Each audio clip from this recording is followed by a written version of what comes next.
Bonjour à tous.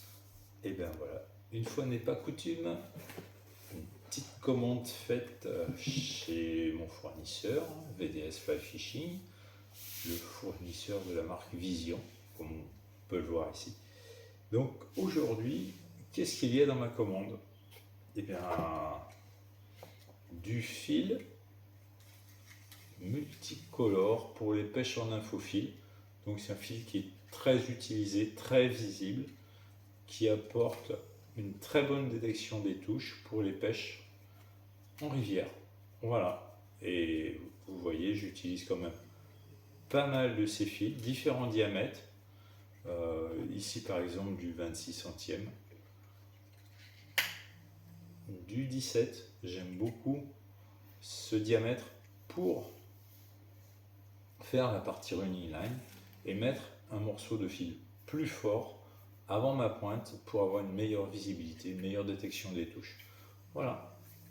Ensuite, qu'est-ce que nous avons?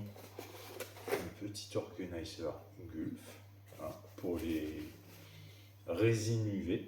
Ça, c'est très pratique pour ranger ses affaires. Du Diamond Dub.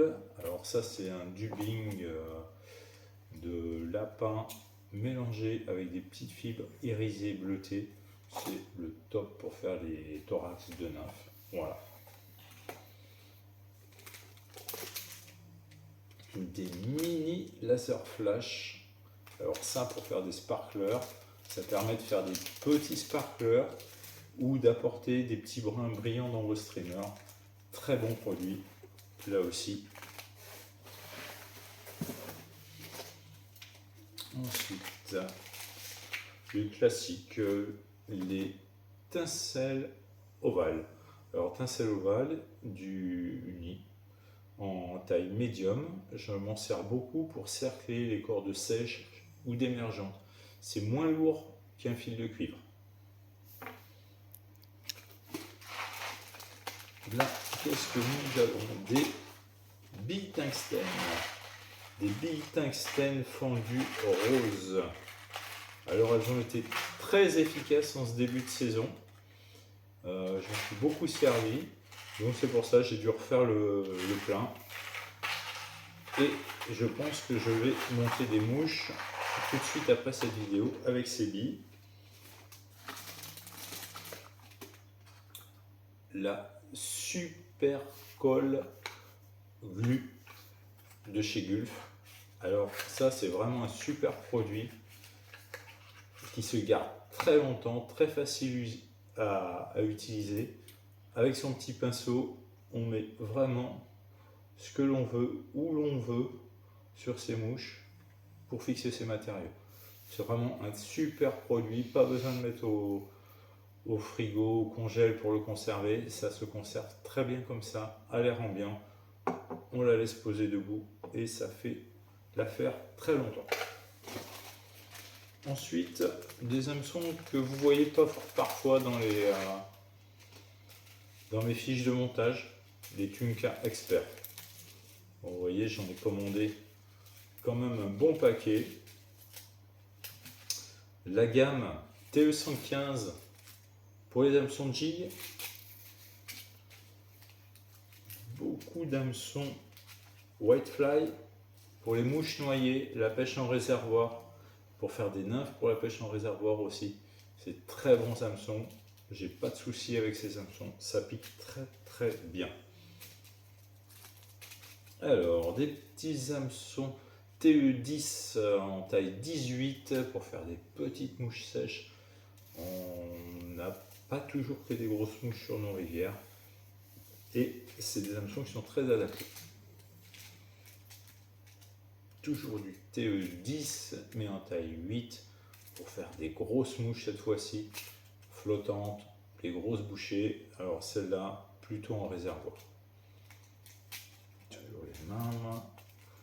Encore du TE115 pour les hameçons de jig. Et cette fois-ci, j'ai pris un paquet de 100 en taille 12 parce que là, je compte en monter beaucoup dans cette taille.